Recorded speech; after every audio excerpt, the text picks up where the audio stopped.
دم باش تماشاوانی گلکی جا گلکی بخیر بو ویرو مالا تایبت سبارتی پرسکی گرین گلو ترکیا فعلا دولتا که استراتیجیکا بجبو کردستانه پیگه ترکیا هیا چندی گرینگه و کو گلی جاران برپسین هریما کردستان دی بیجن کو پیگه ترکیا و که هفسیه که هریما کردستانه پیگه که وی استراتیجیکه علاقات هریما کردستانه دی گل ترکیا داسه که بلندانه لی لباکور روش آبای کردستان جی لورجیک بوچونا کردان جدایه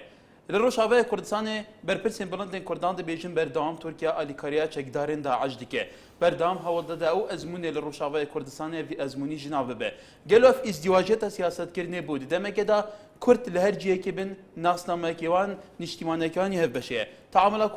ترکیه دیگه حتی باکور کردستان جی حتی انهاجی باکور کردستان جی بگمان زمان یک کردان آزادینه چند کردان آزادینه به هر آوایی که مافی کردان یک خوازایی و که نتوی تیت بن پیکرن ده نهاج ده بگمان هرما کردستان جی ترکیه بریانها چندین جاران لشکر کشی کرده بو به حکمی وی که لسال نوتان چندین جاران پارلمان ترکیه دستور ده ارتش ترکیه که دکاره هر وقت که بخوازه لشکر کشی بناو باشور کردستان انجام بده به هجتا لیدانا بنگو بارگین پکی بگمان لشکر کشی کرد به 10,000 لشکرین ترکیه هاتن دنهادا پیتریسی 1000 لشکرین ترکیه به ایتاده که باش عسکری ده دفرین سنوریان پارزگاه دوی که وکو زاخو آمیدگی لور نشتجی بونه دام آدم دا هر پارلمانی ترکیه جبری آرای در کرد که ارتش ترکیه هر وقتی که بخوازد کاره تیکه و روش آوای کردستانی جی اف سیاست سرچه اساس دمه که دا که بتو آوای که برفتین آلی کاریا کردان بکه لشهر دجی داعش حتی تی تومت بارکرین که آلی کار بروواجی آلی کاری دیکواته دیگل داعش بو پیتر گوتو بشکنه دوروی که نها آسو قاضی اندام سرکرداتی حزب آینده کردستان الاستودیه هر وها و غیر سعد الله خوین کار ماستر ده پیوندی نو دولتی دا الاستودیه مال بازار دو که دیگر من بخیر بین بجیزور سپاس کای کسو پارلمانی ترکیه لنوتا کانا بریاری دا ارتشی سپای ولاتی خوی دست کراوی که هر کاتک بیت نو ارمی کردستان بگمان چندین جاری شد او بریارا بالضبط لسر روشاوی کردستانیش دوباره کرده و پارلمانی ترکیه بریاری داوا بریار خصوص بردستی سپای ولاتا که هر کاتی بیانه ویلش کردگیشی بسر روشاوی کردستان بکن اما چون لکه دیتو در ترکیه لبروی که رولشی گوری هی لناوچه دا وکو ولاتیشی بابلم هرمایتی بهز دبینره ام ولاتیشی تدخلیه و همیشه بو پاراستنی خوی و دستکوتکانی و او ئامانجانی کە ئێوە بیپێکێ هەر بڕیارێک بیەوێت لە پەرلەمان دەرێکا و سوپای ئەوڵاتە ئەبێتە هۆی تەنفیزکردنی دوجار ئەوەی کە بینیمان تەمان وەکوی جەناب باسی کرد لە ڕابردووە چەندین جار هێرشی کردوتە سەر عێراق و کوردستان و هەرێمی کوردستان بە بیانووی لێدانی بنکە و بارەگاکانی پەکەکە بەڵام ئەمەی کە لە ڕابردووە بینیمان لە چەند ڕۆژی ڕابردووە پەرلەمانی تورکیا بڕیاریدا بۆ هێرشی زەمینی یان دەستکراوەی سەربازی بۆ هەردوو وڵاتی سووریا و عێراق و تدخلکردن لە هەردوو وڵاتە بە ناوی لێدانی داعش بەڵام ڕاستەکەی ئەوەیە کە ئێمە مەترسی لەمە ئەکەین ئەمە تەنها بۆ لێدانی داعش نییە و بە بڕای من و بە بڕای چاودێرانی کەش ئەمە دوجار کێشەی تری لێکەوێتەوە کێشەی هەرێمایەتی لێکەوێتەوە تەدەخلات و ئاڵۆزیەکی کە لە ناوچەکە دروست دەبێت تەنها بریتی نییە لە لێدانی داعش ای پێتۆیە ئەو شتی ئەگەر لێدانی داعش بێ من وای بۆ چم ئەگەر لێدانی داعش بێت تورکیا ئەتوانێت لە ڕابردووە بچواتە ئەو هاوپەیمانەتی نێودەوڵەتە گەورەی کە دروست کرا ئەمریکا و فەڕەنسا وڵاتان هاوپەیمانەتێکی گەوریان دروست کرد بۆ لێدانی داعش ئەگەر تورکیا ئامانجی لێدانی داعش بووە لەو کاتەدا فرسەتێکی گەورەیە بۆ تورکیا و داواشیان لێ کرد بەڵام تورکیا ئامادە نەبوو بەڵام ئێستا تورکیا مەرجی هەیە تەمە لە بڕیارەکەی پەرلەمانی تورکیا تەنها ناڵێ بۆ لێدانی داعش دەڵێت داعش و هاو شێوەکانی مەبەست لە هاو شێوەکانی ئەلێرە ئێمە پرسیار و گومانمان لەسەر ئەوە هاوشێوە چیە لە بچنی تورکیا لە سووریایە هاوکێشەکانی داعش یان با بڵێن هاو شێوەکانی داعش ئەفو بەرەی نووسڕە نییە بەڕای من بەرەی نووسڕە بۆ خۆیان چەند جار لە تورکیا کۆبوونیان کردووە و جەلەسا و میتینیان بەستووە لەبارەی ڕەوشی سووریاوە تورکیا هاوکاری کردوون و تورکیا کۆمێکی کردوون و داعشیش هەموو چاودێران پێیان وایە داعش خۆی ناڵێن دروستکەری تورکیا دروستکەرێتی بەڵام گەورەترین هێز لە ناوچەکەدا کە هاوکاری داعشەکە لە ڕووی لۆجستیکی و کۆمەڵێک بواری ترەوە ئەوە تورکیایە ئەوەی کە ئێمە ترسین ئەوەیە کە تەمان ئەوان بیانویان هەیە بۆ پاراستنی شوێنە دێرینەکانی وەکو ئەوەی لە حەڵب هەیە لە نزیکی حەڵب سلێمان پاشا کە ئەمە شوێنێکی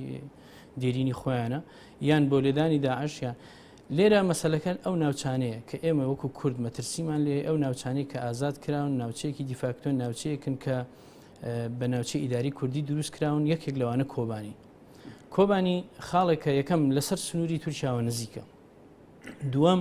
ئەوەیە کە بەڕاستی ناوچەیەکە حساسە بۆ کورد ئەتوانێت هەردوو ناوچەی هەردوو کانتۆنەکەی کە بێکەوە گرێ ئەدا کەواتە ئەوان ئەیانێت لە ئێستاە کۆبانی داگیرکەن بە ناوی ڕزگارکردن یان پەلاماردانی داعش ئەم هێزەی تورکیا ئەچێتە وڵاتێکی وەکو سووریا دوایی ئایا زەمان چییە بگەڕێتەوە زەمان هەیە بەکەوەی لە هەرمی کوردستان هەیە زەمان هەیە تورکیا دوای ئەوەی کە داعش نەما پاشەکشە بە هێزەکەی بکە بەڵێ کاکی vêgêr dematejî baş li nada pirseke heye pirseke germê rojavê tedaxula Tirkiye li Sûriya jî gev tedaxulewekê kayeke Sû dibêje me tirsiyavê heye ke ne bû lêdana Daş û ne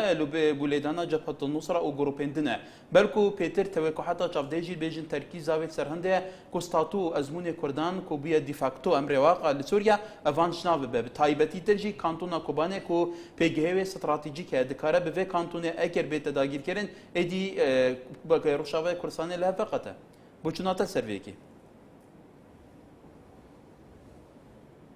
بله هەلبەت تورکیا ئارمانج و استراتیژیەتە خۆیان دیار هەیە لە هەمبەری ڕۆژاوای کوردستانی هەلبەت هەمبەری سووریەش تایبەتی خاڵا هەری گرنگ و نها لەسەر ئاستێ سیاسەتمەدارن تورکیا ئەنجی سەرکوەزیر و سەرکومانی تورکیا بەحەزێتکەن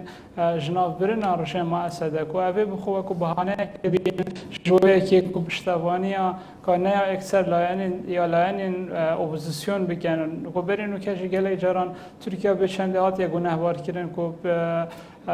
چک و هاریکاریین مادی داینە گروپێ توندراوێن سووریەش بۆ هەندێک و دژی ڕژێما ئەسەد ڕاوەستن ئەبروکەژی و تورکیا بەحسێ چوونە یعنی پەرلەمانی تورکیا رخصت دایا جێشە تورکی و دەرڤی سنوورین تورکیا نافاخە سووریە و عێراقیدا دەست بۆ ئۆپەراسیۆنە بکەن هەروەسانژی کوڕێ بداتن برنگی هێتوێن لەشکری نافاخە تورکیادا بهێنە بکارینە ژلە وڵاتن زلهێزن جیهانێڤە بۆ لێدانا داعش هەردوو وڵاتن سووریە و عێراقی یعنی پرسیارە دێدا گرن پتر vêgavêr serweyekê ka here taybetî jî kantona Kobanîyan ji Rojavayê Kurdistanê dê kevî de bin çi karî geriyekê eger Tirkiye dest vê operasyonê kir helbet yani evekî em hemî zanin her destpêka çêbûna va kantona heta nûkem peywendiyên gelekên xirab yani peywendiyên Tirkiye û van kantona rengekî gelekî xirab birêve çûyne ji ber ku wekî em zanin yani ev kantona jî ji le pê divê têne birêve birin ku pê de ji girêdayî Partiya Karkerên Kurdistanê PKK û peywendiyên van partiya yani Partiya Karkerên Kurdistanê Tirkiye jî gelek bi xirabî yani nebtine xirabin belku weko du dijmin yani eko dîtiye her çanda proseyeka aştiye destpêkiriye li hetan û jî negeştiye qonaqekê ku bibîde cêweyekê bawerî navbera van her du hêzan da bêde durustkirin ku êdî ew bişem ser astê Rojavayê Kurdistanê jî hemahengiyekê bikin lewman jî eger Tirkiye dest bi operasyonê bike di nafaxa Sûriyê de yan ji Rojavayê Kurdistanê helbet wî demî yani berjewendiyên Rojavayê Kurdistan taybetî jî berjewendiyên PYD PKK renge Rojavayê Kurdistanê bikevine medresiyê de. Belê kayk veger aliyekê dî ve Tirkiye nektinê bû Rojavayê Kurdistanê. Heta bû başûrê Kurdistanê jî siyasetê ya tund gelek caran hebûye. Piştî ku dad û geşa pêdan hatî peywendiyên wan li ser esasê bingehê ev rekeftinamên aborî hatine kirin digel Tirkiye da peywendiyên bajû nebûn nûmune niha bi 10,000 kirêkarên Tirkiye li Herêma Kurdistanê kar dikin bi 10,000 kompanyên nû hene. Rekeftinama naftê navbeyna Herêmê Tirkiye bû 5 salan ku neft li vir biçîte evê. Divêr hinekê siyaseta wê nerimtir bû beramber başûrê Kurdistanê lêdîv da kev pirsa Daş hate pêş pelamara Şingalê hate dan 3,000 leşkerên Tirkiye li matara Bamarnê û li Sîriye û li Batîfa li wê xewên dabûn tenanet bû xwasta Herêma Kurdistanê jî ema de bûn talxekê jî teqînin. Yani dînata siyaseta Tirkiye bû Kurdan yek siyaset nîne lê hindek cara nerim hindek cara tund. helbet kak hekar yani da peywendiyên nêvdewletî de peywendiyên navbera herêman û welatan da yani çi caran dînî heval nîne pitir berjewendiyên heyn berjewendiyên Tirkiye jî dû çendê dabûn ku duwarê aborî da پەیوەندیان خۆلگەل هەرێمە کوردستانی پێز بێ خێتارچەندە vê فاکتەری ئابووریانی کاریگەریەکە بهێستا بۆ سەروەیەکێک و دووارێ پەیوەندیان سیاسیدا ژیلوان چەند ساڵن داویە بتایبەتیژی پشتی 2008 پەیوەندین هەرێمە کوردستانی و تورکیا بەرە پێش بشنە کۆتا ئاماژە پێکری لێ ئەڤژی حکومت عراقی و تایبەتیژی ئیرانێک و ئەز شێم کاریگەریە من هەبیدن ناف عێراقیدا و نەکو ئەف حکومت العێراقی تێتە ڕێوە برندێ پەیوەندی یانیشی باڵا دەسیت سەر هەمی دەبەرە عێراقی هەبیدن لێ کو ئەڤروکە مەسەلەن پشتی هەرێمە کوردستانی کەفتیافێ بەرڤێمە ترسیات تیرۆرێ تایبەتیژی پشتی هێرشێن داعشێ و دەست سەرداگرتنا شنگارێ زومار و چەند دەبەرێکێندی و تورکی هاریکاری نەکریە هەلبەت سەر ئاستین گەلێکێن فەرمی سەرۆکاتیە هەرێمیان ژێ بێژین سەرۆکی دیوانە سەرۆکاتی هەرێمی هەروەسە ژێکی کردن و گازدن خۆی هاتنە تورکیا لێ خاڵک و فەرە بێتە بەحسکردن ئەوە ینی کۆ هەرێمە کوردستانێ چه فاکتەر هەنە و بشێتن بەرامبەر وان ئەودی تورکیانژی پەیوەندیان خۆیانژی کاریگەری سەر تورکیا دروست بکات بجارەکاتی مەسەلەن بله کاکی اسو هەرێمی کوردستان چ شتێکی چوارەقەیەکی بەهێزیە کە بتوانێت چون بەرامبەر کێوالێ بکە کە ئەوش بەرژەوەندیە و بپارێزێ لە سیاسەتە لە عیلاقاتی سیاسەتە دروستکردنی عیلاقات بێگومان بەرژەوەندی هاوبەشەیە بەڵام ئەم هەرێمی کوردستان تەنوویەتی لەگەل تورکیا ئەم خاڵە بکێتە ئەمرواقع کە بەرژەوەندی هاوبەشە بەیان زیاتر بەرژەوەندیەکانی تورکیا لەسەر حسابی بەرژەوەندیەکانی هەرێمی کوردستان پارێزراون ئەمە بێ ئەوە بزانین کە تورکیا دەوڵەتێکی گەورەیە و مێژوویی گەوری هەیە لە پەیوەندی نێودەوڵەتەکانە و مێژوویی گەوری هەیە لە ناوچەکەدا بە بڕای من تورکیا ئەزانی خۆی چۆن یاریەکی باش بکات لە ناوچەکەدا و هەموو ئەوانی کە لە دەوروبەریتی ئەو بۆ خۆی وەکو کەرەستەیەک بەکارێنێ هەرێمی کوردستان لەبەر ئەوەی کە هەرێمێکە تا ئێستا واماوەتەوە مەشاکیلی هەیە لەگەڵ عێراقا و لە ناوچەکەدا تورکیا سوودێکی گەورە لە هەرێمی کوردستان تەنها لە بوارێک کابینی ئەوش بریتێ لە نەوت کەواتە تەنها بەرژەوەندیی ئابووری تورکیا کە سوود لە هەرێمی کوردستانە بینێ بریتێ لە ئابووریکی نەوتەویش ئەوەی کە کوردستان ئەوێت زۆرجار لە سەرکردایەتی سیاسی کوردەوەیە کە تورکیا ئەمان پارێزێ لە مقابلی ئەوەدا ئێمەش یان با بە زۆریش کە بڵێ ئێمە ئەو نەوتەمان هەیە چۆنی فرۆشین خۆز ئێمە زمینی شێوازی کەمان نییە بۆ ناردنی خاکمان بە ئێرانەوە بەسراوە بە عێراقەوە بە سووریاوە ئەم سێ دەوڵەتەش ڕەنگە نەتوانن ڕاستەوە خۆ لە ئێمە بکڕن تەنها وڵاتێک کە ئەتوانێت هەموو ئەو لەم پەرانە بشکێنی گوێنەداتە هیچ بڕیارێکی نێودەوڵەتی سەروەری سیادی ئەم وڵاتە هەم عێراق زەعیف بووە سەروەری سیادی وەکو پێشان نییە هەم سووریا هەم لەگەڵ ئێرانی شاکۆمەڵە کێشەی ڕابردوو مێژووی هەیە کەواتە تەنها وڵاتێک لەناو ئەم سێ وڵاتە کە دراوسی تورکیان هەرێمی کوردستانە ئابووریەکی بەهێزی هەیە لە ڕووینەوتەوە بە هەرزانترین شێوە و بە کەمترین کولفە ئەگاتە خاچی تورکیا و لە خاچی تورکیا شەتوانی ئیستعمالیکا و بیفرۆشەوە سوودمەند دەبێت ئێمە چیەکە ئێمە هیچ دەواازێکی کەمانە ینی ئەکرێ بەداخ شەواڵم کە سنوورەکانی ئێمە وا هەڵکەوتون ئەبێ ئیلا لەگەڵ یەکێک لەم دەوڵەتانە تۆ تەماسێکی باشت هەبێ ئەنجا ئەتوانی پەیوەندی لەگەڵ تورکیاڵێ دوای وڵاتی ئەلمانیا هەرێمی کوردستان دوام شوێنە کە ئێمە احتیمادی جدیمان لەسەر هەیە لە مەسەلەی اقتصاد و لە مەسەلەی ئیستیسمارە بەڵام هەرێمی کوردستان پێت وایە ئیدارەکردنی ئەو سیاست و عیلاقاتانەی لەگەل تورکیا ئیدارەکردنیەکە لە چارچێ پاراستنی بەرژەوەندی نەتۆیی دەبێت مەدەم تورکیا ئەوەندە هەرێمی کوردستان بەگرین کەزانێ فعلا تعاملیش بەجددی تعاملی لەگەلەکە بەڵام بەم شێوە ئیدارەکردنی ئەو عیلاقاتانە چون لەکەدەیت تامان تورکیا خۆی ئەزانێت چۆن پەیوەندیەکانی لەگەڵ هەرێمی کوردستانە گوتم تەنها پەیوەندیەکی تورکیا لەگەڵ هەرێمی کوردستانە بریتێ لە بەرژەوەندی ئابووری ئەوە هەرێمی کوردستانە هەموو وەکو بە زمانی سیاسیە بە زمانی خەڵک ئەڵێن هەرچی هێلکەکانێتی خستوێتە سەبەتی تورکیاوە کە ئەمە پێمان وایە ئەمە هەڵەیەکی گەورەیە بەڵێ بەشێکی کوردستان بەشێکی زۆری کوردستان هەموو اعتیمادی کولی 100% لەسەر خاکی تورکیا و لەسەر تورکیا و لەسەر سیاسەتی تورکیا کە دوجار بینیمان زۆری نەخایاند لە پەلاماردانی داعش بۆ ناوچەکانی مەخمور ئەگەر ئەمریکانە وایە خۆ تورکیا دیفاعی لێ نەکردین و ئەسڵەن بۆ مەخمور کە سەرۆکی حکوومەتی هەرێمیش خۆی لە تورکیا بووە بەڵێ هیچ دیفاعێکی لێ نەکردین و هیچ قسەیەکی لەبارەوە نەکردوە نەهاتە سەرخەت لە کاتێک ئەگەر ئەمریکانە وایە و ئێمە لە بەردەم مەترسیی گەورەدا بووین بۆیە ناکرێ بەڕاستی تەنها دەوڵەتێک هەڵبژێری لە ڕابردووش هاوامان کرد لە شۆڕشی ئەیلولا باوا بڵێن تەنها ئامانجە یان تەنها ببوورە پەیوەندیکی سیاسی تۆکمە لە نێوان ئەو شۆڕشەکە هەبوو لەگەڵ جمهوری ئیسلامی ئێرانە بوو ئەو کاتە جمهوری نەبوو پیانەوت شا باشە دەوڵەتی ئەو کاتی ئێران تەنها دەواازەی خۆی و پەیوەندەکانی خۆی و هەموو علااقاتی سیاسی سەربازی ئابووری کە و کاتەوەکو شۆڕش و پەیوەندەکانی لەگەڵ دنیای دەرەوە ئللا ئەویست لە ڕێگەی ئەوانەوە بێ و ئەوەشمان بینی لە ئیتیفاقی جەزایریا چۆن ئێستاش جاریچکە بڵێ ئێستاش جاریچکە بەداخەوە مێژوو بۆ کورد چەند جار دووبارە بێت و ئێستاش جاریچکە ئێمە لە مەترسی ئەمەداین تورکیا بۆ هاوکاری کوردی خۆی ناکات تورکیا بۆ هاوکاری کوردی ڕۆژئاوا ناکات تورکیا بۆ هاوکاری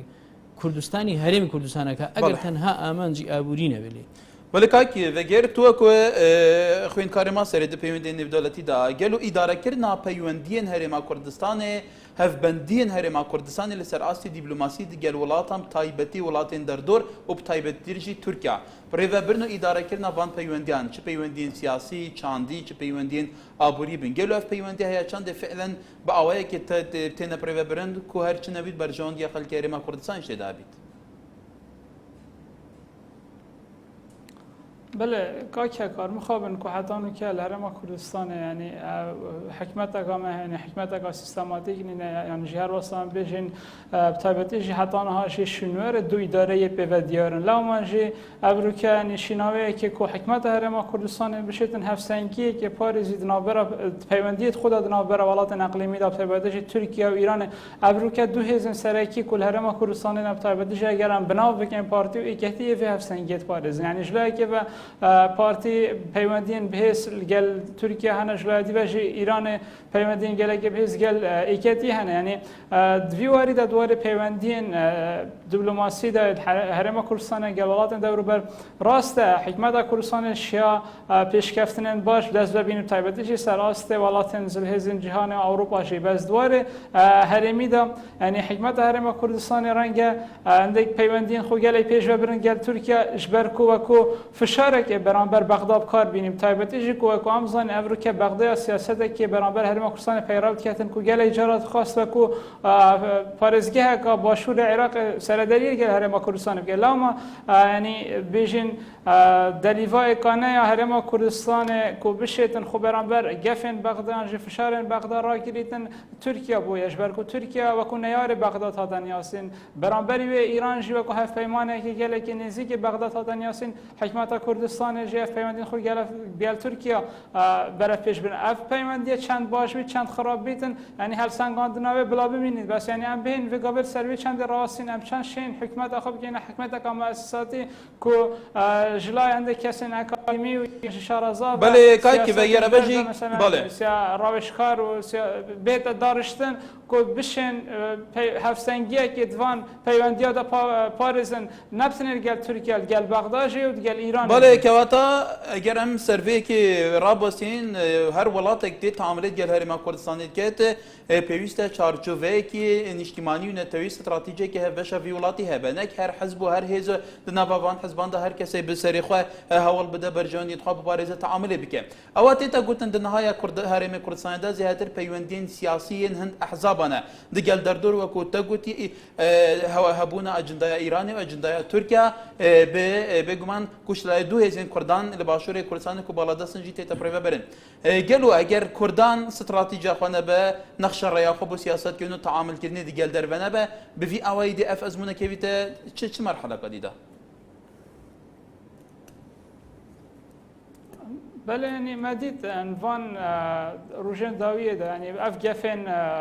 داعش سر هرما کردستان و همه ابشار خودت کام کفتینا چه قیرانه که گله کام ازون ده لامه چه باشتر هرما کردستان تبدیش پارتی و عالی سیاسی کردستان بشن استراتژیت که هف بش سراست اجتماعی سراست نتوتی پیک بینن و کو هیزن گرد یعنی حکومت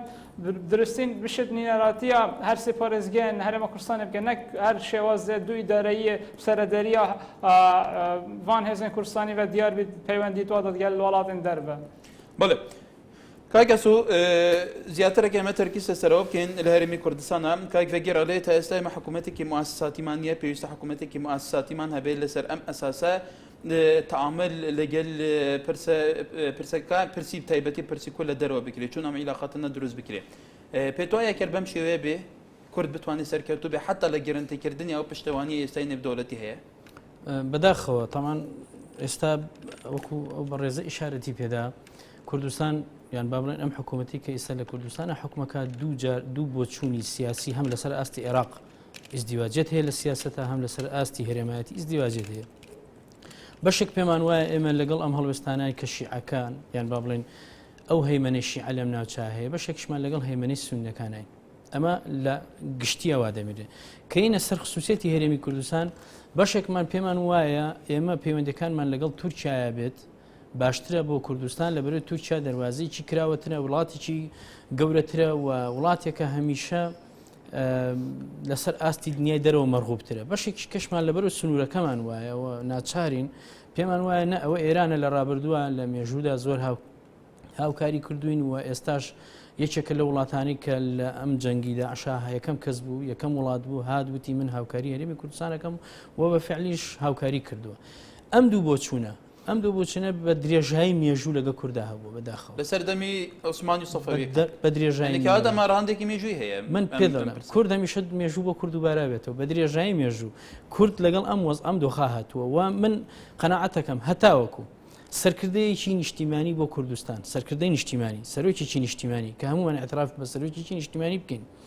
و هەتاوەکو کەواتەکە ئەسو ئەوەی تۆ تیمە ڕاندە نیشتیمانیەکەی کەواتە حەز بە کوردستانەکان وەکو ئیماراتە کوردیەکان سەرکردەکان وەکو ئاغاواتی و سەردەمە تەعاملەکەن بۆ پێی بەرژەوەندی خۆی گەلەکەی خۆیان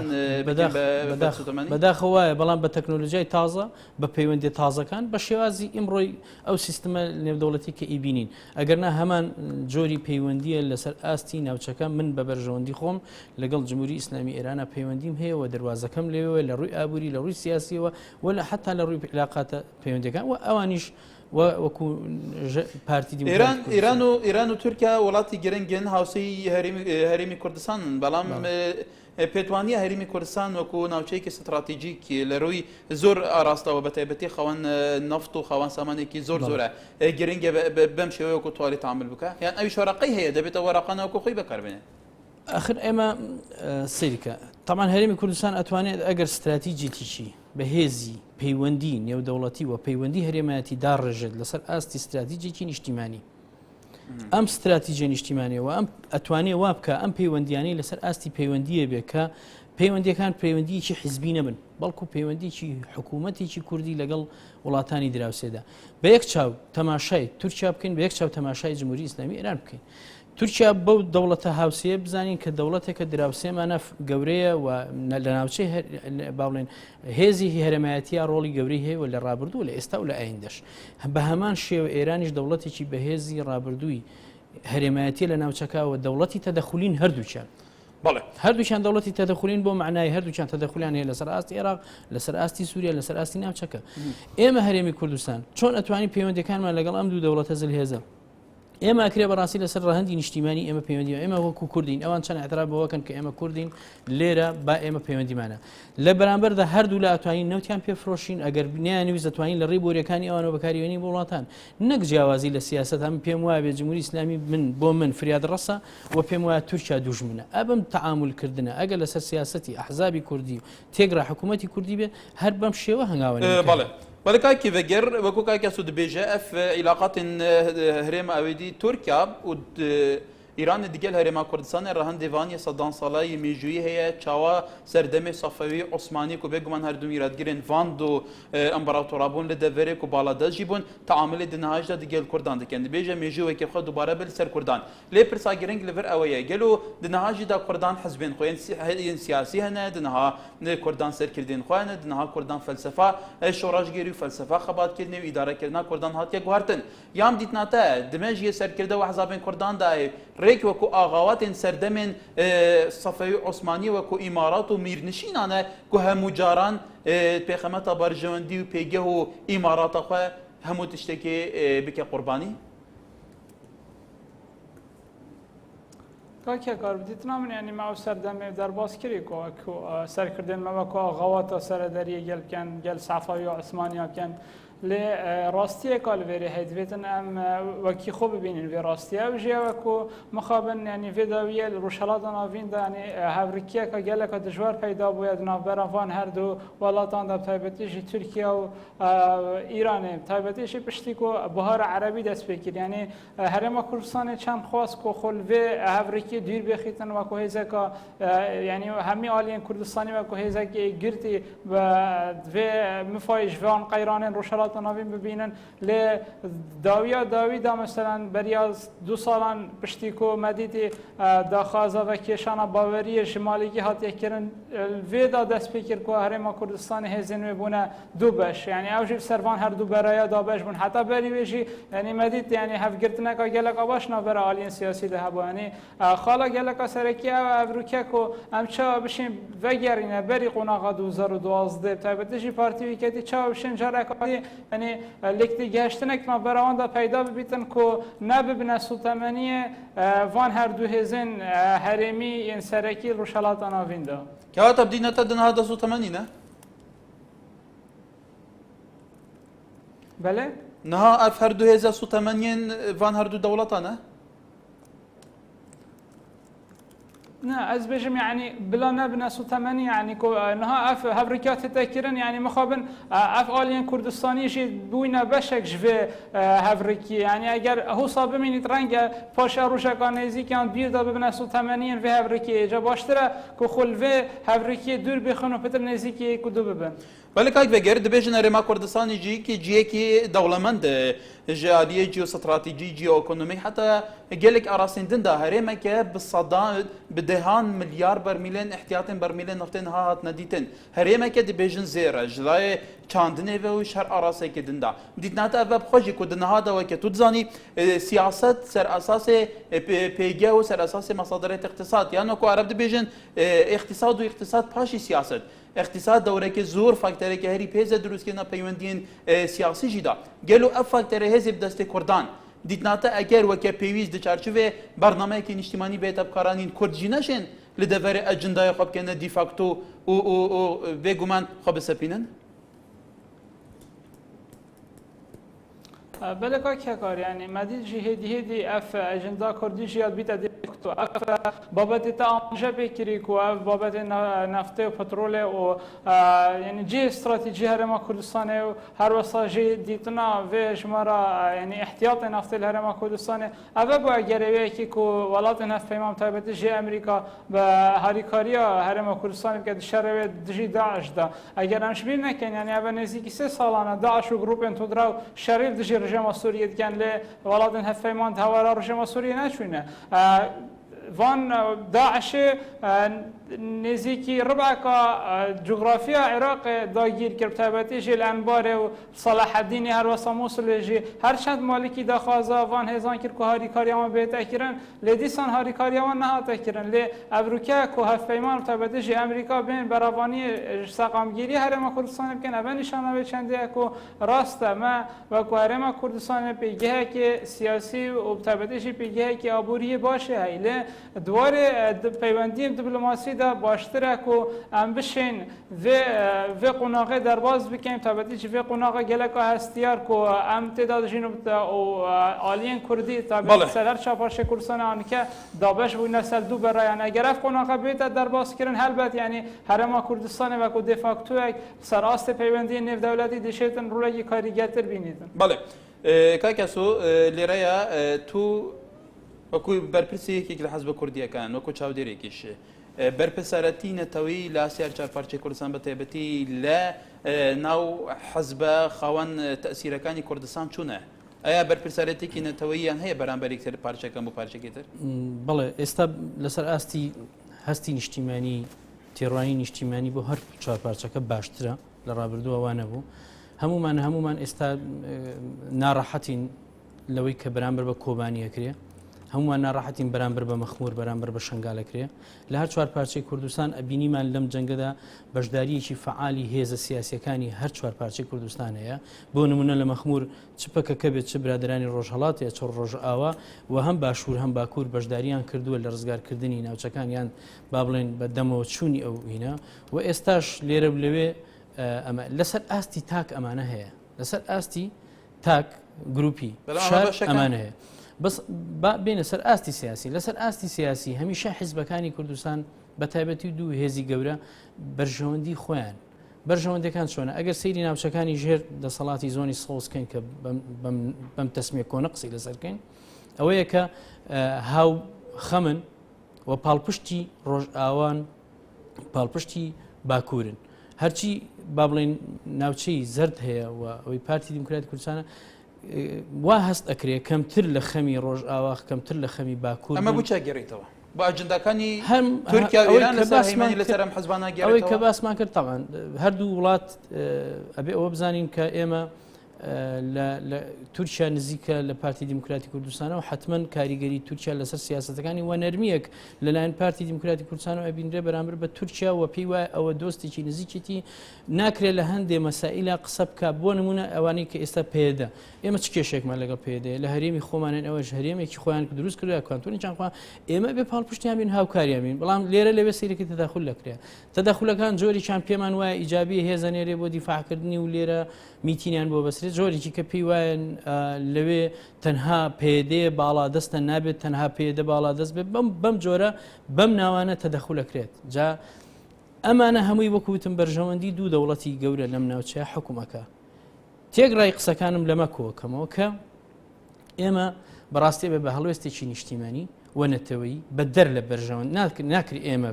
بە سەردەمی کۆن بە ئەقلەتی کۆن نییە ئێستا سەردەمی تازەوێتەوە بێ بەرژەوەندی دەوڵەتی دراوسێت پارێزی بۆی بەرژەوەندی خۆشت پارێزی ئێمە ئەکرێت لە هەردوو دەوڵەت و لە عێراقش و لە سووریاش لەبەرەوەی کە چوار دەوڵەتە نزیکە لە کوردەوە لە هەرێمی کوردستان ئەکرێت پەیوەندیەکانمان باشتر بێت ینی خۆمان نەخزین ناو شەڕێکی ململانی تایفیەوە کە پێوترێت سونە و شیعەوە ئێستا ئەم جەنگە بەشێکی ئەم جەنگە کە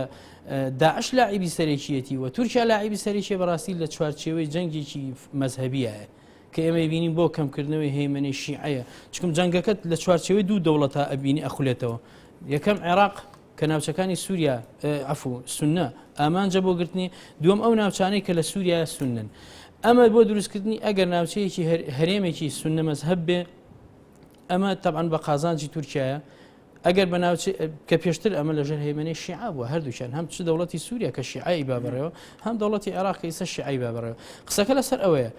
ئێمە بەڕاستی ئەکرێ بە یەک چاو سەیری هەموو وڵاتانە بکەین ئەگەر قەرارە دۆستایەتیان بکەین با بە یەک چاو دۆستایەتیان کەن چکم هەمویان دراوسێمانن وە پێمان وایە ئەگەر بە یەک چاو بە سیاسەتێکی ڕوون بە سیاسەتی شەفافانە یەکەم جار بەرژەوەندی نەتەوی خۆمان لێک بینەوە دوجارژە بە بەرژەوەندی دراوسەکان لێک بینەوە زۆر باشترە لەوەی کە من بە تەنها تاگڕەوانە لەگەڵ دەوڵەتێکە هەموو عقدێکی سیاسی ئابووری پاراستنی خۆم هەبێ لە بەرامبەردا ئەوژە عقدێکی سیاسی کاک بەگەر ئەگەر داوی پرسیارا من ئەvە بە گەلو ئەگەر هات و چۆ ڕۆژاوای کوردستانی کەفتە بەرمەترسیە کانتۆنا کوبانێ کەت و ڕەوش لەوەر تێک چوو گەلو ئەvە هەیە چەندێ دێ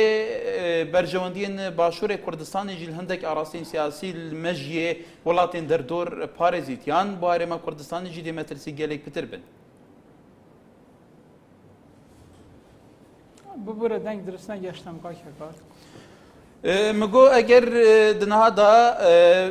bû nimûne rewşa Rojavayê Kurdistanê têk çû kantûna Kobanê ket li wir tevlî hevî çêbû. Gelo ev heyeşan dê berjewendiyên başûrê Kurdistanê jî parêze aya bû herêma Kurdistanê ev dê bîte sebebê dê bîte gerantiyek an berûva jî. بله البته آگاه که کار یعنی دوید ام هم میزانی راست لهر ما هر چه پاشین کردستان و کوتاکی کرد نها پیوندین گلکین خورد یعنی نها کوبان فعالوزیت چه بویه همی کردین جهان نها بزاوت کن هاری کاریه بکن یعنی دنگ خوب گهینه ولادن زلی زوین جهان کو بشین هاری کاریه کوبانه بشین لی فرق چنده بزانین کو لهر ولاته که نها کرد نافدهاتی ندابش کرن